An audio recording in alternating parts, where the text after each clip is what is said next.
Advance accountancy के अंदर हम सबसे पहले सीखने वाले हैं सैलरी के अकाउंटिंग कंसेप्ट्स, यानी सैलरी एंड पेरोल की अकाउंटिंग ट्रीटमेंट्स को हम लोग यहां पर देखने वाले हैं। सैलरी एंड पेरोल की अकाउंटिंग यहां पर आपको सीखनी है। इसके लिए मेरे पास एक डेटाबेस है जिसको मैं आपको थोड़ा सा बताना चाहूंगा। ये मेरे पास एक डेटा है, इस डेटा को मैं यहां से कॉपी कर लेता हूं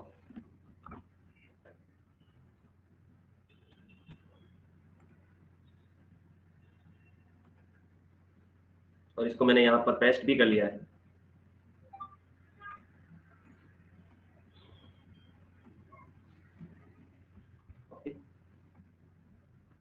और इस डेटा को मैं यहां लेके आ गया हूं ताकि मैं क्या करना है वो आपको समझा सकूं।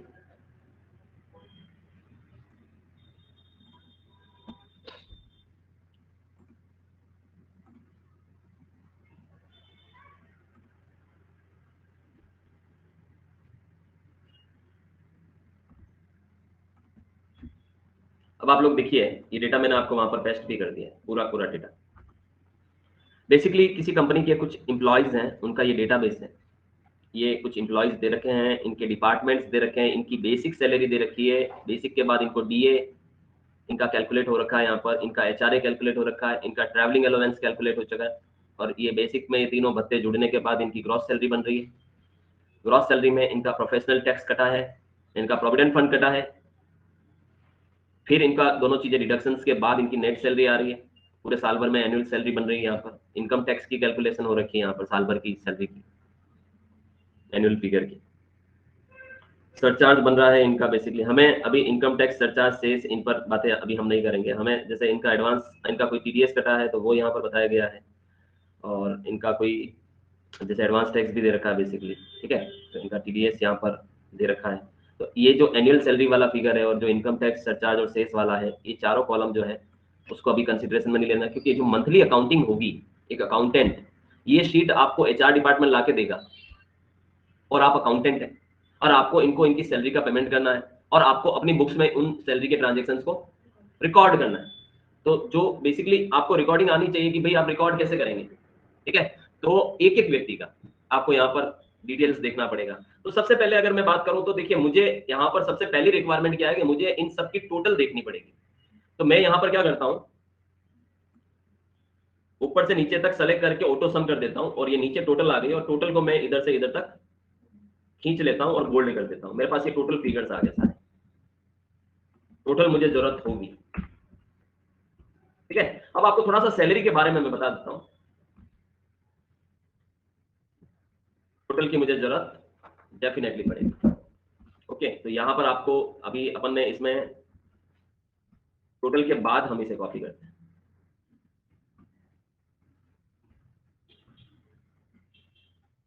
मैंने इसको टोटल के बाद कॉपी कर लिया। थोड़ा सा मैं आपको सैलरी की अकाउंटिंग के ट्रीटमेंट्स बता देता हूं कि सैलरी की अकाउंटिंग के ट्रीटमेंट्स कैसे होते हैं। चलिए देखते हैं। देखिए, एज पर तो जैसे मैं थोड़ा सा सैलरी कंसेप्ट बताता हूं आपको पेरोल के हिसाब से, कि जैसे किसी भी व्यक्ति की जो सैलरी होती है तो उसमें क्या होता है, उसकी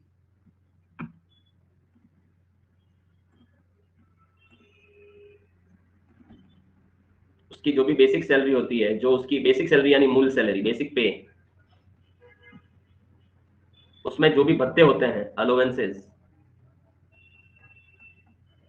वो ऐड हो जाते हैं, ठीक है। क्योंकि ये आपको जो भी भत्ते हैं वो आपको एक तरह से कैश में मिल रहे हैं, तो ये ऐड हो जाते हैं। और भत्ते ऐड होने के बाद इसकी ग्रॉस सैलरी बनती है। ग्रॉस सैलरी में से अगर आप डिडक्शंस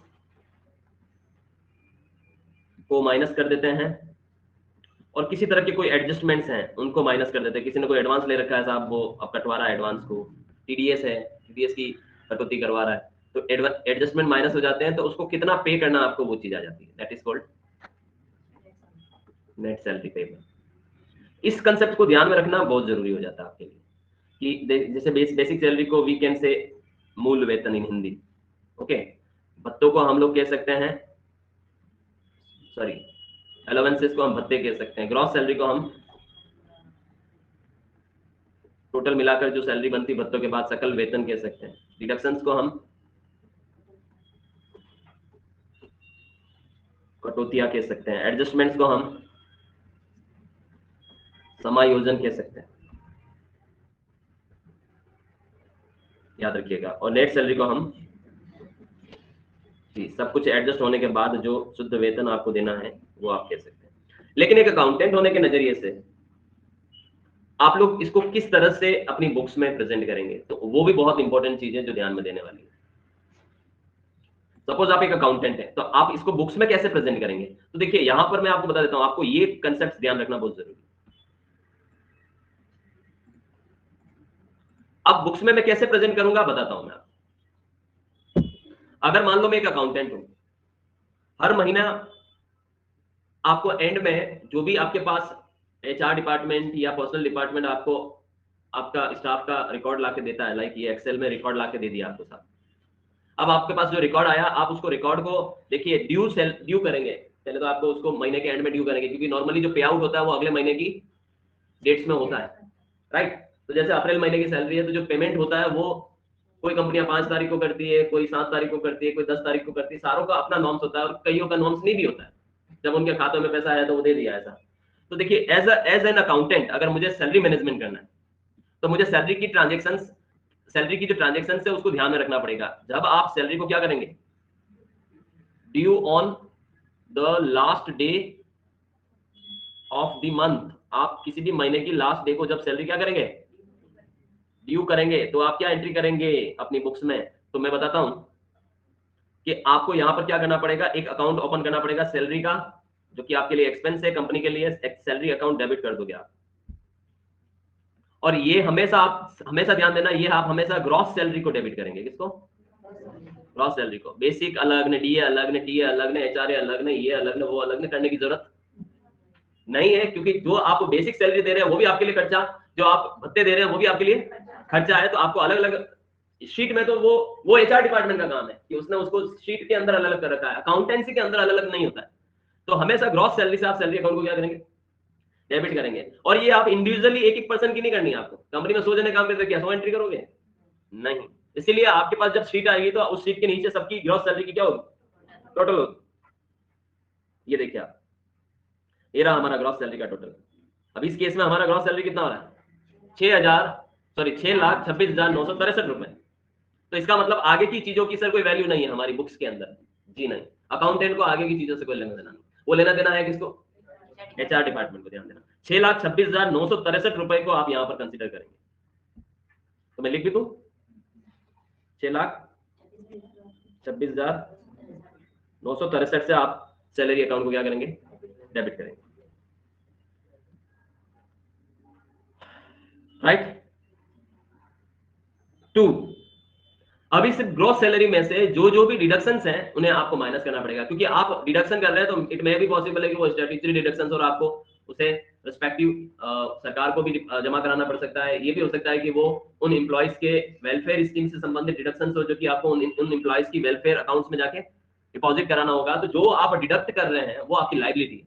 कोई भी चीज एक एम्प्लॉयर अपने एम्प्लॉय की सैलरी में से डिडक्ट करता है तो वो अपने पास रखने के लिए डिडक्ट नहीं करता है, वो उस एम्प्लॉयर के नाम से कहीं या तो गवर्नमेंट को पे करता है लाइक टीडीएस, या फिर वो उस एम्प्लॉयर के वेलफेयर स्कीम में जाके जमा कराता है। It is just like provident fund या या या एएसएफ है ना, अप्रूव्ड सुपर एन्युएशन फंड में जाके वो जमा करा रहा है, या फिर वो सरकार को पे कर रहा है प्रोफेशनल टैक्स के रूप में।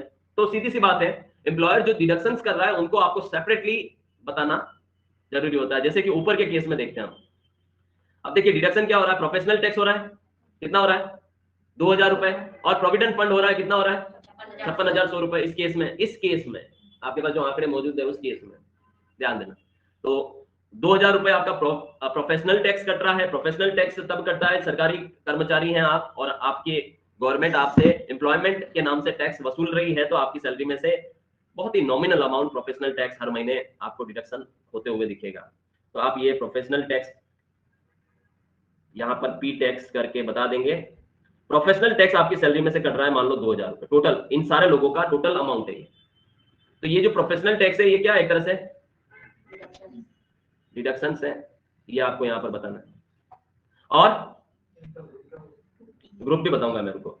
दूसरा प्रोविडेंट फंड कंट्रीब्यूशन। अब देखिए ये प्रोविडेंट फंड कंट्रीब्यूशन आप काट रहे हो, प्रोविडेंट फंड, और यहां कंट्रीब्यूशन में मैं आपको बता दूं एम्प्लॉइज प्रोविडेंट फंड है। आपने एम्प्लॉय की सैलरी में से कितना काटा, 56,100 रुपए, ठीक है, ये भी डिडक्शन है, डिडक्शन से। चलिए अगर ये दोनों चीजें काटते हैं तो सैलरी, नेट सैलरी पेएबल आ जाएगा। ये नेट सैलरी कितनी देनी है आपको इनको, 5,68,863 रुपए। अब यहां पर एक चीज रहती है कि आपको लगता है कि आप सारे के सारे एम्प्लॉय को का जो अमाउंट है वो आप अपने बैंक को एक लिस्ट भेज देते हो कि इन इन एम्प्लॉय के खाते में इतना इतना आपको क्रेडिट कर देना है, डाल देना है। जैसा होता है ना, कंपनियां अपनी एम्प्लॉयज को सैलरी, उनके सैलरी अकाउंट खुलवाकर उसमें डालती है, तो सैलरी अकाउंट में आता है आपका पैसा। तो अगर ऐसा है जहां पर आप सारे एम्प्लॉय को एक साथ पे आउट करते हैं पर्टिकुलर नॉर्म से, तो आप यहां पर टू सैलरी पेबल डाल दें। और अगर ऐसा है कि आपके पास ये 8-10 एम्प्लॉय है, उनमें से आप सकल देखकर उसको पेमेंट करते हैं, कईयों का पेमेंट हो सकता है आप जल्दी कर लेते हैं, कईयों का लेट करते हैं, कई अलग अलग करते हैं सपोज, तो उस केस में आप अलग अलग एम्प्लॉय के खाते भी खोल सकते हैं जिन्हें आप अपना क्रेडिटर बता सकते हैं, और जब जिसको पेमेंट किया तब उसको डेबिट करके टू बैंक कर दिया। लेकिन अगर मैं बड़ी ऑर्गेनाइजेशन की बात करूं तो अलग अलग खाते आप कितनों के खोलोगे, तो उस केस में आप यहां पर टू सैलरी पेएबल बताओगे।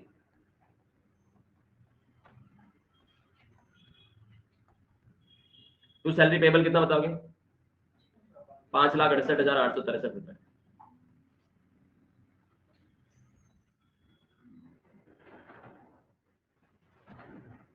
ये आ जाएगा आपका नेट सैलरी। अब कोई जरूरी नहीं कि ये जो डिडक्शन मैंने यहां पर बताए हैं हर केस में वही हो, इनसे ज्यादा भी हो सकता है और किसी और नाम से भी हो सकता है। ये तो डेटाबेस के आधार पर तय होगा कि आपकी एंट्री कैसे होने वाली है और क्या होने वाली है। अब आपने मेरे से ये पूछा है कि ये एंट्री होगी सर, ये महीने के एंड में एंट्री करेगा कौन, एक अकाउंटेंट। अब आपने ये पूछा है कि अगर आप अकाउंटेंट हो तो आप इनके जो अकाउंट ओपन करोगे उनके ग्रुप्स क्या होंगे, यानी अकाउंटिंग में इनके कहां कहां इफेक्ट जाएंगे, बताता हूं। ये जो सैलरी है इसका ग्रुप होगा इनडायरेक्ट एक्सपेंस। किसी भी फर्म के लिए सैलरी क्या होती है, इनडायरेक्ट एक्सपेंस होती है। तो सैलरी का अगर आप कोई भी सॉफ्टवेयर में एंट्री कर रहे हो तो अकाउंट खोलना पड़ा तो क्या नाम दोगे, इनडायरेक्ट एक्सपेंस। आपने जो प्रोफेशनल टैक्स रख रहे हो यहाँ पर, इस प्रोफेशनल टैक्स का लेजर आपको बनाना पड़ेगा। तो प्रोफेशनल टैक्स आपने अगर एम्प्लॉय का काटा है तो ये ड्यूटीज एंड टैक्सेस इसका ग्रुप हो जाएगा, ध्यान देना। आपको जमा कराना सरकार, अपने पास थोड़ी रख सकते हैं, तो आपकी ड्यूटी है। आपने एम्प्लॉय का प्रोविडेंट फंड काटा है बेसिकली एम्प्लॉय का, तो इसका ग्रुप एम्प्लॉय का प्रोविडेंट फंड काटा था, आपको वापस इसको सरकार को मतलब उसके प्रोविडेंट फंड अकाउंट में जमा कराना है, तो ये आपकी करंट लायबिलिटी हो जाएगी। जल्दी जल्दी आपको उसके रिस्पेक्टिव प्रोविडेंट फंड अकाउंट में जमा कराना है। और सैलरी पेबल आप दिखा रहे हो कि भैया मुझे ये देनी है, ये भी आपकी करंट लायबिलिटी या प्रोविजंस में आप डाल सकते हो इसको। तो ये आप देख सकते हैं आपके ग्रुप्स होंगे सारे, और ये होगा महीने के एंड में एंट्री। कोई भी अकाउंटेंट महीने के एंड में ये एंट्री करता है अपने स्टाफ की सैलरी जो ड्यू है वो दिखाने के लिए। अच्छा, महीने के एंड में करोगे तो अप्रैल महीने में कर दी तो वो पे आउट हो जाएगी अगले महीने, मई की पे आउट हो जाएगी जून में, ऐसे करते करते करते मार्च की अप्रैल में पे आउट होगी। तो मार्च महीने में जब आप 31 मार्च को ये एंट्री करोगे ये सारी चीजें पेंडिंग हो जाएगी, ड्यू हो जाएगी। तो उस केस में आप मार्च महीने की ग्रॉस सैलरी से सैलरी अकाउंट डेबिट करोगे तो वो जाके आपकी सैलरी के खर्चे में जाके जुड़ जाएगा। तो इसका मतलब ये हो गया कि सैलरी के केस में नियम भी होता है ड्यू या रिसीव, या ड्यू या payment, which ever is earlier. तो ऐसे केस में भले ही पेमेंट आपने 11 महीने की सैलरी का किया हो, एक महीने की सैलरी का पेमेंट अभी बाकी है, लेकिन आप इनकम टैक्स डिपार्टमेंट को अपने खर्चे में पूरे 12 महीने का खर्चा दिखाओगे। तो ये प्रोविजनल एंट्री होती है मार्च महीने में। कब, मार्च महीने। अब देखिए अगले महीने क्या होगा, जैसे ये लास्ट जो ड्यू की entry, due on the last, यहां पर मुझे डे लिखना था, ठीक है। अब मुझे दूसरी एंट्री करनी पड़ेगी, ये पहली एंट्री। अब मेरे को सेकंड एंट्री तब करनी पड़ेगी जब मैं उस सैलरी का पेमेंट करूंगा रिस्पेक्टिव एम्प्लॉइज को। तो on the date of payment of salary, आप जब उस सैलरी का क्या करोगे, पेमेंट करोगे, payment of salary to the employ to the employees. जब आप उस सैलरी का पेमेंट करोगे एम्प्लॉयज को, तब आप क्या एंट्री करोगे? देखिए, जो आपने सैलरी पेएबल में डाला है 5,68,863 रुपए, इससे आप सैलरी पेएबल अकाउंट क्या कर दोगे? डेबिट कर दोगे। अच्छा, ऐसा कोई जरूरी नहीं कि आप पूरे अमाउंट से डेबिट करोगे। हो सकता है कि आपने किसी की सैलरी रोक दी है, इनमें से आधे लोगों की सैलरी रोकी हुई है, पूरा 5,68,863 नहीं दिया है, उसमें से 4 लाख रुपए पेमेंट किया था, 4 लाख से इस पेएबल अकाउंट को क्या करोगे? डेबिट करोगे। तो 5,68,863 से आप इसे डेबिट कर दोगे, और टू जो भी आपका बैंक है, रिस्पेक्टिव बैंक है जिससे आप इसका क्या कर रहे हो? पेमेंट कर रहे हो, आप बैंक अकाउंट को क्या कर दोगे? क्रेडिट कर दोगे। तो ये बहुत ही सिंपल लेवल में एंट्री हो जाएगी अगले महीने की स्टार्टिंग डेट्स के अंदर, सैलरी पेमेंट की एंट्री। लेकिन सैलरी पेमेंट के साथ साथ आपको जो काटा गया प्रोफेशनल टैक्स है, उसका भी तो सरकार को क्या करना है? स्टैट्यूटरी पेमेंट करना है, उसका भी सरकार को पेमेंट करना है। तो एक एंट्री आपको यहां पर और करनी पड़ेगी, statutory payment of professional tax. जिस दिन आप प्रोफेशनल टैक्स को सरकार को दे दोगे,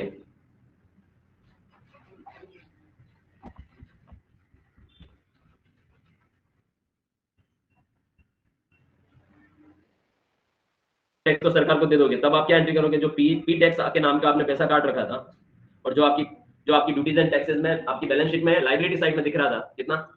2,000 रुपए, इसको भी आपको चुकाना है। तो ये आपको चुकाना है, तो आप जब चुकाओगे तो इसे डेबिट करते हुए टू बैंक कर दोगे।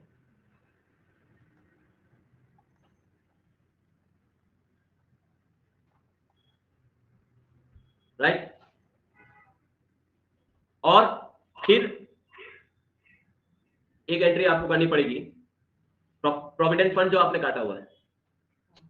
अब जो प्रोविडेंट फंड आपने काटा हुआ है, देखो इधर 56,100 रुपए, नियम अनुसार ये प्रोविडेंट फंड 56,100 रुपए जो है, ये 12% ऑफ द बेसिक होता है, और उतना उतना कॉन्ट्रीब्यूशन आपको खुद को भी देना पड़ता है। तो इस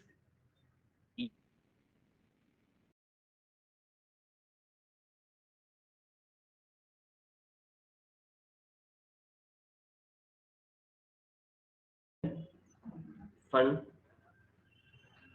with employers on contribution, employer अपने खुद के कॉन्ट्रीब्यूशन के साथ इस पैसे को कहां जमा कराएगा? एम्प्लॉय के प्रोविडेंट फंड अकाउंट में जमा कराएगा। तब वो ये एंट्री करेगा, पीएफ कॉन्ट्रीब्यूशन जो उसने काट रखा है, किसका? अपने एक अकाउंट में एम्प्लॉय का प्रोविडेंट फंड जो डिडक्ट करके दिखा रखा है अपने बुक्स के अंदर, उसको तो उस खाते को तो आप क्या कर दोगे? डेबिट कर दोगे, उतना ही अमाउंट से। कितना अमाउंट से? 56,100 रुपए से। इतना कितना आपको अपनी तरफ से भी मिलाना है। तो एक और अकाउंट यहां पर खुलेगा, पीएफ कंट्रीब्यूशन, और यहां पर आप अपना अकाउंट है तो आप यहां पर बता दोगे एम्प्लॉयर, ये एम्प्लॉयर का कंट्रीब्यूशन है, इतना का इतना एम्प्लॉयर खुद भी मिलाएगा, और ये दोनों आपको चुकाने पड़ेंगे। अब सवाल ये आता है कि एक नया खाता आ गया है, 56 + 56 1,12,200 रुपए आपको चुकाने पड़ेंगे। लेकिन यहां पर एक क्वेश्चन मार्क आ गया है कि भैया ये जो खाता हम खोलेंगे अपनी बुक्स के अंदर नया, इसका ग्रुप क्या होगा? अगर मैं मेरे एम्प्लॉयर के लिए कंट्रीब्यूशन दे रहा हूँ प्रोविडेंट फंड में, तो मेरे लिए तो इनडायरेक्ट एक्सपेंस हुआ, तो आपका ये इनडायरेक्ट एक्सपेंस हो जाएगा, ध्यान देना, इनडायरेक्ट एक्सपेंस हो जाएगा। All clear? इसके अलावा और कुछ नहीं बचा है। लेकिन हमने गलती की है, क्योंकि हमने सिर्फ यहां तक नेट सैलरी तक ही देखा, हमने टीडीएस वाले फैक्टर को नहीं देखा है। यहां पर इसमें एक टीडीएस का फैक्टर भी था, ठीक है, यानी आपको टीडीएस भी उनकी सैलरी में से काटना चाहिए था, जो आपने टीडीएस नहीं काटा। एडवांस टैक्स कभी नहीं कटता सैलरी के केस में, तो ये इसमें गलत है। ये सैलरी के केस में एडवांस टैक्स नहीं होता, लेकिन टीडीएस जरूर होता है। तो अगर यहाँ इतना इतना टीडीएस इन बंदों का है, तो ये देखना है कि जैसे ये इतना टीडीएस का, ये जो 1,44,000 का टीडीएस दिख रहा है, ये तो इस पूरे 16,05,600 पे बना होगा। तो ये एनुअल है टीडीएस के फिगर। तो अगर ये एनुअल है तो मंथली फिगर में कन्वर्ट करना पड़ेगा पहले इसको। तो ये जो फिगर है, इसको आपको डिवाइड बाई 12 करना पड़ेगा। करो देखें,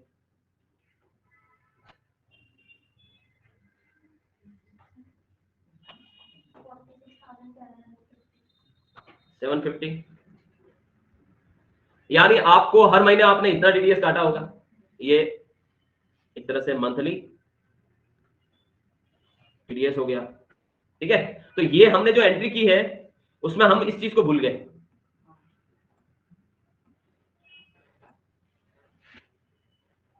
अगर हम इस चीज को भूल गए हैं तो यहां एक गड़बड़ ये हो गई कि सैलरी पेबल फिर इतना नहीं होगा, राइट। तो हम इसको एक काम करते हैं, इरेज कर देते हैं।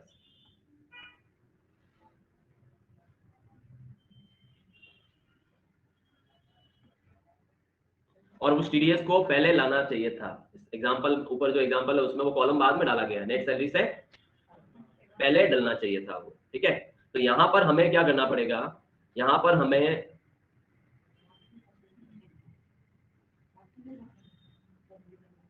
रुको, हाँ चलो इसको एडजस्ट करने का एक तरीका बता देता हूं मैं। वैसे ये तरीका गलत है पर फिर भी बता देता हूं। इसको आप यहां इसी अमाउंट से लिखो, 5,68,863 नेट सैलरी।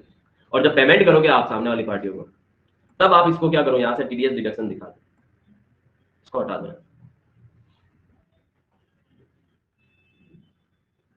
ठीक है। इस अमाउंट को यहां से हटा दो और अब आप ब्रश लो और यहां पर बता दो सैलरी पेएबल में से आपने क्या काट दिया, टीडीएस ऑन सैलरी। कितना बना था महीने का,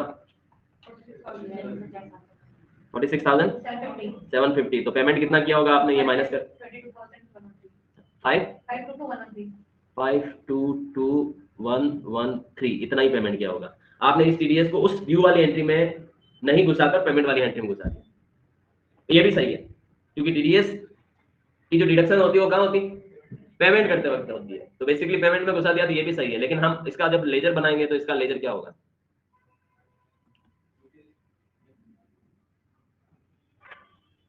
टीडीएस आपने जो सामने वाली पार्टी का काटा हुआ है, ये टीडीएस आपका करंट लायबिलिटी हो जाएगा जो आपको पे करना है सरकार,